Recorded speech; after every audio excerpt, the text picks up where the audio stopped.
नमस्कार। चलिए, आज जरा बात करते हैं इंद्रप्रस्थ गैस लिमिटेड पर, मतलब आईजीएल। हाँ, आईजीएल। एक तरफ तो देखिए, दिल्ली और एनसीआर और आसपास के शहरों में गैस सप्लाई के लिए ये कितनी जरूरी कंपनी है। बिल्कुल। और दूसरी तरफ ये इलेक्ट्रिक गाड़ियों ईवीज का जोर जो है वो लगातार बढ़ रहा है। सही बात है। तो हमारे पास कुछ आंकड़े हैं, कुछ एनालिसिस हैं। देखते हैं कि ये सब मिलकर आईजीएल की अभी की हालत के बारे में क्या कहानी बताते हैं। बिल्कुल। देखिए, आईजीएल जो है ये 1998 में बनी थी। गेल इंडिया और भारत पेट्रोलियम मतलब बीपीसीएल, इनका जॉइंट वेंचर है ये। अच्छा, गेल और बीपीसीएल का। हाँ, और काम इनका मेनली सिटी गैस डिस्ट्रीब्यूशन का है। दिल्ली तो है ही, नोएडा, गाजियाबाद और अब तो हरियाणा, यूपी, राजस्थान के भी कुछ शहरों में ये लोग सीएनजी और पीएनजी सप्लाई करते हैं। सीएनजी गाड़ियों के लिए और पीएनजी घरों में। हाँ, बिल्कुल। तो ताज़ा आंकड़ों पर आते हैं।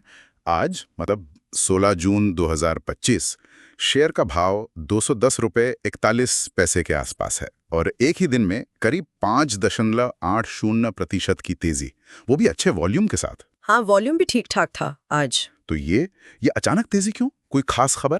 हाँ, ऐसा लग तो रहा है।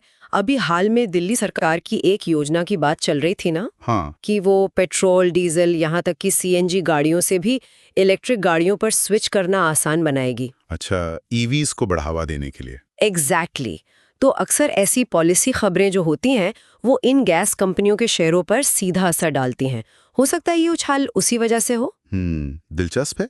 मतलब ईवी वाली खबर आते ही गैस कंपनी का शेयर हिल जाता है, पर सिर्फ एक दिन की तेजी, इससे पूरी पिक्चर तो नहीं बनती होगी ना? नहीं, बिल्कुल नहीं। सही कहा आपने। अगर थोड़ा बड़ा व्यू देखें तो ये शेयर अपने 52 हफ्ते के हाई से करीब 26% नीचे है। ओह, 26% नीचे? हाँ, लेकिन कंपनी का मार्केट कैप ठीक है, करीब 29,453 करोड़ रुपए, जो इस सेक्टर की दूसरी कंपनियों के एवरेज से ज्यादा है। तो ऐसा नहीं है कि छोटी कंपनी है। ठीक है, ठीक है। अब जरा कंपनी की क्या कहते हैं अंदरूनी सेहत पर आते हैं। हमारे पास कुछ टेक्निकल स्कोर भी हैं, मोमेंटम, ड्यूरेबिलिटी और वैल्यूएशन। ये आसान भाषा में क्या बताते हैं? जरूर। देखिए, मोमेंटम स्कोर 47.8 है 100 में से। इसका मतलब है कि शेयर की चाल में फिलहाल न बहुत ज्यादा तेजी है, न कोई खास मंदी, एक तरह से न्यूट्रल जोन में है। ओके, बीच में कहीं। हाँ, फिर है ड्यूरेबिलिटी स्कोर, वो है 45.0।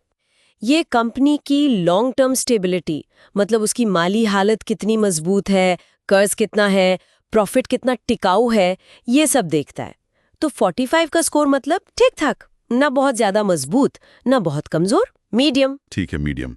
और तीसरा था वैल्यूएशन स्कोर, वो 47.0। हाँ, वैल्यूएशन स्कोर 47.0 ये बताता है कि मौजूदा शेयर का भाव कंपनी की कमाई या उसकी नेटवर्थ के हिसाब से कैसा है। तो 47 मतलब ये भी करीब करीब फेयर जोन में है, न बहुत महंगा लगता है न बहुत सस्ता। तो कुल मिलाकर देखें तो तीनों स्कोर एक एवरेज सी तस्वीर दिखा रहे हैं। ये तो बड़े मिले जुले सिग्नल लग रहे हैं। अगर अलग अलग टाइम पीरियड में देखें, एक दिन में तो प्लस 5.8%, हाँ, पर एक हफ्ते में थोड़ा सा नीचे, -0.1%।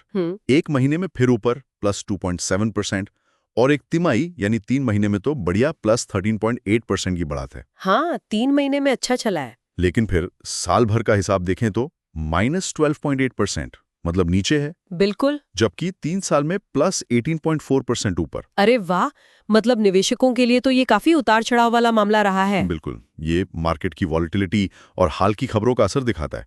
शॉर्ट टर्म में खबरें हावी रहती हैं, लेकिन लॉन्ग टर्म, जैसे 3 साल का आपने कहा, उसमें कंपनी के फंडामेंटल ज्यादा दिखते हैं। सही बात है। तो अब आगे क्या, एनालिस्ट लोग क्या कह रहे हैं, ये जानना भी जरूरी है। हाँ, वो भी देख लेते हैं।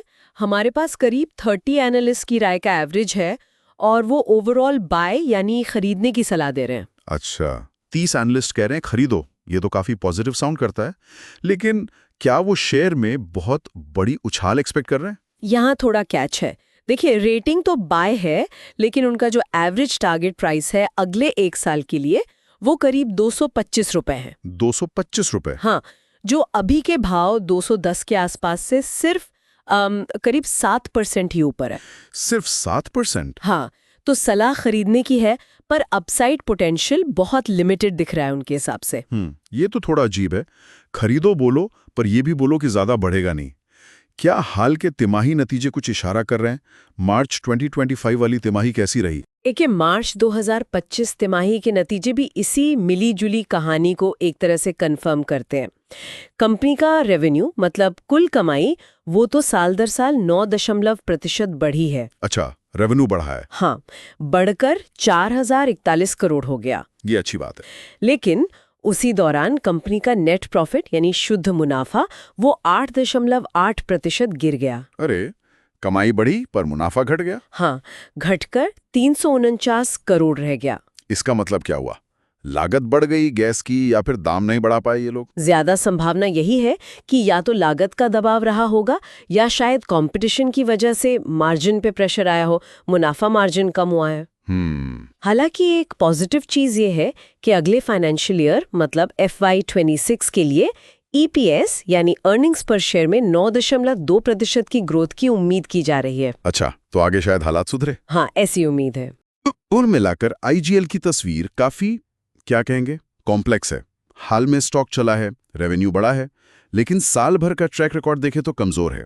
तिमाही मुनाफा भी गिरा है। एनालिस्ट बाई तो कह रहे हैं, पर बहुत ज्यादा उम्मीदें नहीं लगा रहे। बिल्कुल सही। और यहीं पे वो पहला वाला सवाल फिर से जरूरी हो जाता है। कौन सा? वही ईवी वाला।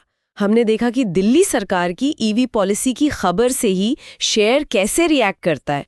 IGL का मेन बिजनेस तो नेचुरल गैस का है। हाँ, CNG और PNG। तो ये जो इलेक्ट्रिक गाड़ियों का ट्रेंड बढ़ रहा है, इसको देखते हुए IGL के लिए लॉन्ग टर्म स्ट्रैटेजी क्या होनी चाहिए? क्या सिर्फ गैस डिस्ट्रीब्यूशन पर ही टिके रहना काफी होगा, या फिर एनर्जी के इस बदलते माहौल में उन्हें भी कुछ नए रास्ते तलाशने होंगे? ये सवाल सिर्फ शेयर मार्केट की रोज की उठापटक से कहीं ज्यादा गहरा है। सोचने वाली बात है। सिर्फ शॉर्ट टर्म गेन नहीं, लॉन्ग टर्म विजन क्या है, ये देखना होगा। एग्जैक्टली।